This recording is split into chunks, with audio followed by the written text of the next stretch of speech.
నమస్కారం మిత్రులారా, నేను బహుజన్ రాజ్యం పార్టీ పూలే అంబేద్కర్ జాతీయ అధ్యక్షుడు లాలు నాయక్ రమావతు మరియు లంబాడి పొలిటికల్ జేఏసీ వ్యవస్థాపక అధ్యక్షుడు.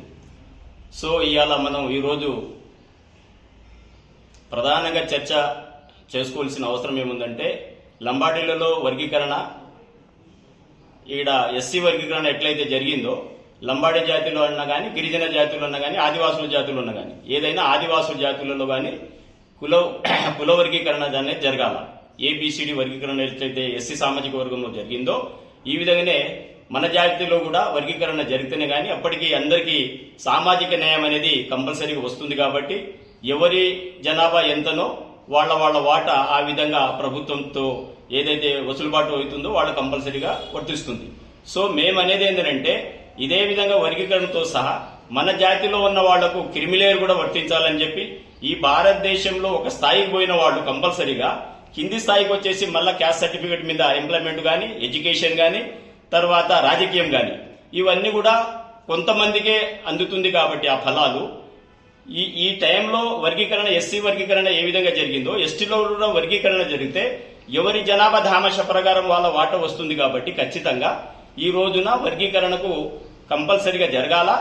ఆ అత్యున్నత స్థానంలో ఉన్న ఒక కమిషన్ ఏర్పాటు చేసి వాళ్ళ స్థితిగతులను ఏర్పాటు చేసి, వాళ్ళ స్థితిగతులు ఎట్లెట్లో ఉంది, ఏంటి ఏం సంగతి అనేది చేసుకున్న తర్వాత ఒక కమిషన్ రిపోర్ట్ తీసుకొని అక్కడి నుంచి గవర్నమెంట్ కు మేము అతి త్వరలో ఒక మెమోరాండం ద్వారా మా ఎస్టీలో కూడా వర్గీకరణ జరగాలని చెప్పి ప్రత్యేకంగా బహుజన్ రాజ్యం పార్టీ తరపు నుంచి నేను డిమాండ్ చేస్తున్నాను. ఇంకోటి ఏంటంటే, క్రిమిలేరు ఒక ఐఏఎస్ ఆఫీసరు ఒక మామూలు వ్యక్తితోటి వాళ్ళ పిల్లలకు వీళ్ళ పిల్లలకు వ్యత్యాసం ఎట్లా ఉందంటే, ఆ వాళ్ళకేమో 24/7 ఎకనామికల్ గా వాళ్ళకు ఒక సోర్స్ ఆఫ్ ఇన్కమ్ ఉంటుంది, వీళ్ళకు సోర్స్ ఆఫ్ ఇన్కమ్ ఉండదు. కాబట్టి ఎడ్యుకేషన్ లో కూడా వ్యత్యాసమే ఉంటుంది, ఎంప్లాయ్మెంట్ లో కూడా వ్యత్యాసమే ఉంటుంది, రాజకీయంలో కూడా వ్యత్యాసమే ఉంటుంది. కాబట్టి వాళ్ళ స్థాయికి వీళ్ళు పోవాలంటే ఖచ్చితంగా వాళ్ళ తరపు నుంచి త్యాగం రావాలా, వాళ్ళు త్యాగం చేయాలి. మాకు గవర్నమెంట్ నుంచి ఫలాలు అందినాయి కాబట్టి మేము కోచింగ్ సెంటర్లలో కానీ, ఎక్కడైతే ప్రైవేట్ స్కూళ్లలో మా తల్లిదండ్రులు ఒక స్థాయిలో ఉన్నారు కాబట్టి రిజర్వేషన్లు పొందిన తర్వాత మేము కూడా రిజర్వేషన్లు పొందుతున్నాం కాబట్టి ఈ స్థాయిలో వచ్చాము.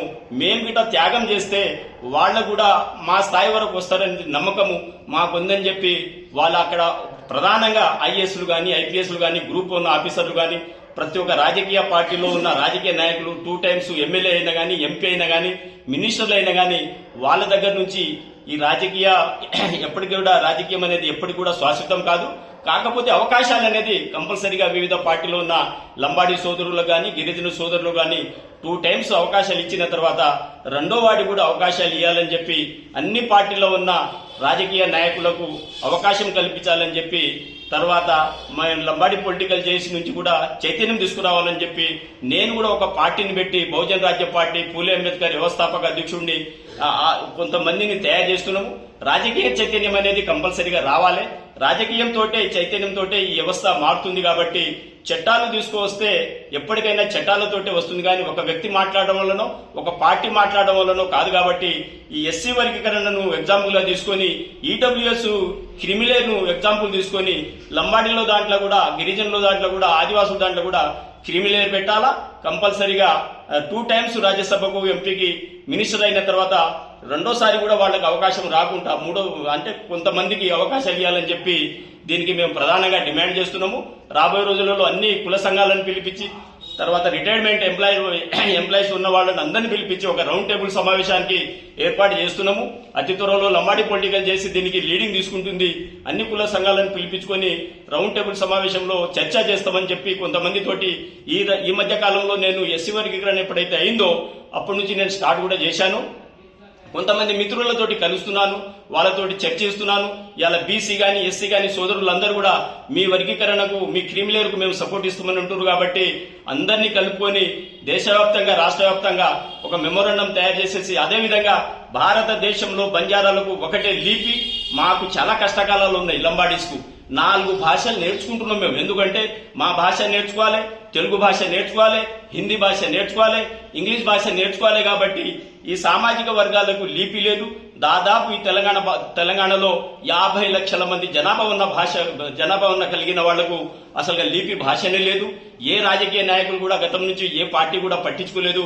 ఒక ఆయన క్రిమిలేర్ గురించి రాస్తుండు, ఒక ఆయన లిపి గురించి రాస్తుండు. కాబట్టి అతి త్వరలో అది కూడా భాషను ప్రవేశపెట్టేసి అంగన్వాడీ వ్యవస్థలో ఎట్లయితే మనం తెలుగు స్కూళ్లలో మన ప్రభుత్వ స్కూళ్లలో పోయినప్పుడు వాళ్ళు ఎట్లయితే నేర్చుకున్నామో అంగన్వాడీలో కూడా అదే సిస్టమ్ తోటి మా లిపి భాషను నేర్పించాలని చెప్పి బుక్కులు కూడా తయారైపోయింది. కాబట్టి అతి త్వరలో 1-2 నెలల్లో అది కూడా బయటకు వస్తుంది. కాబట్టి అది కూడా మీడియా సమక్షంలో మేము మాట్లాడి గవర్నమెంట్ కు ఒక మెమోరాండం ఇచ్చి ఆ భాషను కూడా లంబాడి లిపి భాషను కూడా ఇక్కడ అమలు చేయాలని చెప్పి పెద్ద ఎత్తున మేము ఉద్యమం చేస్తాము. అందరినీ కలుపుకొని శాంతియుత మార్గంతో ఈ మా సమస్యలను పరిష్కరించుకుంటామని చెప్పి అందరికీ ఒకసారి మనవి చేస్తూ జై లంబాడి, జై బహుజన్ రాజ్యం పార్టీ, జై జై బహుజన్ రాజ్యం పార్టీ.